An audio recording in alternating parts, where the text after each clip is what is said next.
The AM group originally started off as a single group a long time ago, and they broke it up because they're getting so many people in there.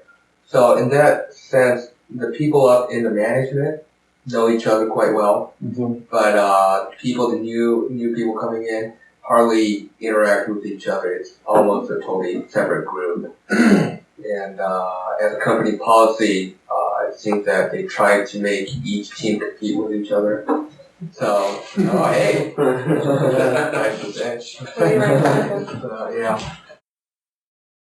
鉄拳3がすごいかな。Tekken 3. まだ出てきてないですけど、とにかく、いい動きしてるっていうのでも見たことないです。And he also likes Cobra technology. There's some potential there.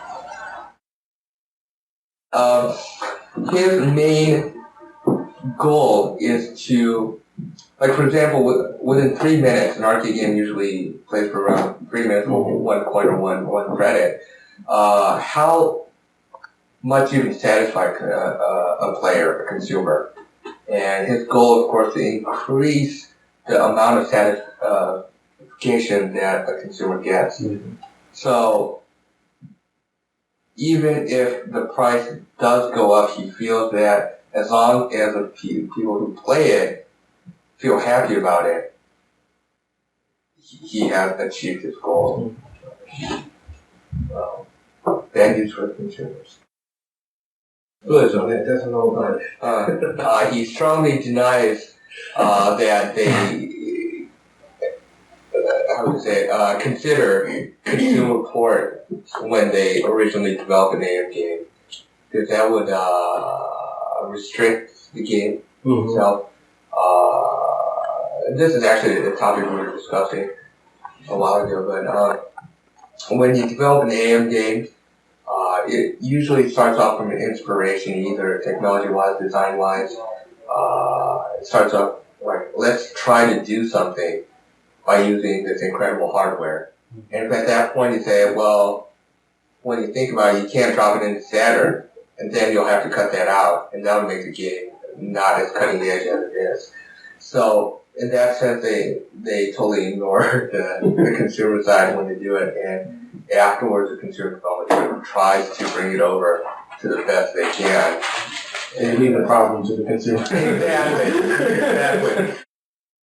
A business point of view, when someone uses one of those and takes them off, it's all sweaty and grimy, and someone has to wipe it off. And considering that labor, it doesn't necessarily mean that there's good business there. So currently, they're staying away from that. Those kind of projects.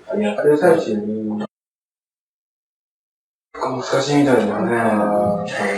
Uchida started like 10 years ago when competition was very not intense. But right now, of course, Sega Japan is the premium arcade developer, and as far as I know, this is my knowledge, but it's very intense. People all over, artists, programmers, designers, they bring in like incredible designs. Because I hear Namco holds like these clinics and stuff like that, where they tell people, you know, what they need if they want to join and stuff.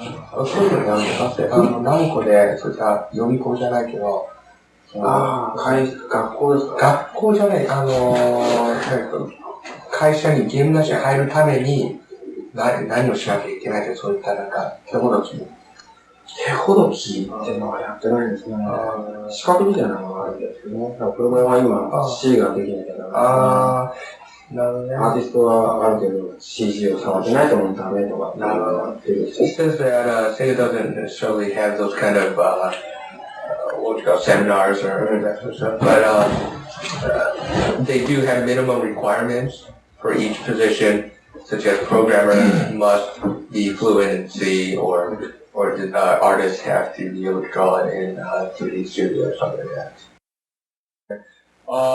Originally, we didn't have any intention of attaching the .NET license to it, but he wanted to create a game, a beat 'em up game, where there's obviously a bad guy and all these small fries running around and beating him up and moving forward and progressing based on a certain storyline.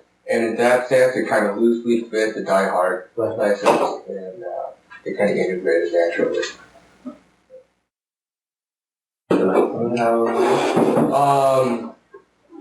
The ease of translation was very revolutionary. It wasn't. Apparently, it's very simple. The port from the arcade to Saturn. On Die Hard Arcade was about 3 months, which is really incredible for. And so in that sense, we're very satisfied. Business-wise, we're also satisfied in the sense that it was the first time experience for us, and it turned out that some games didn't translate over to the consumer very well, so we didn't lose those, but some of them did, and we brought them over, and we're happy with the results.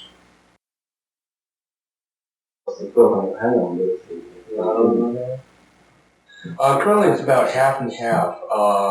There are still Model 2 teams, and of course, there's Model 3 teams. And the problem with Model 3 is, of course, it's very expensive compared to Model 2, and based on consumer demand, I guess, based on what kind of game it's going to be, there's two different boards coexist currently.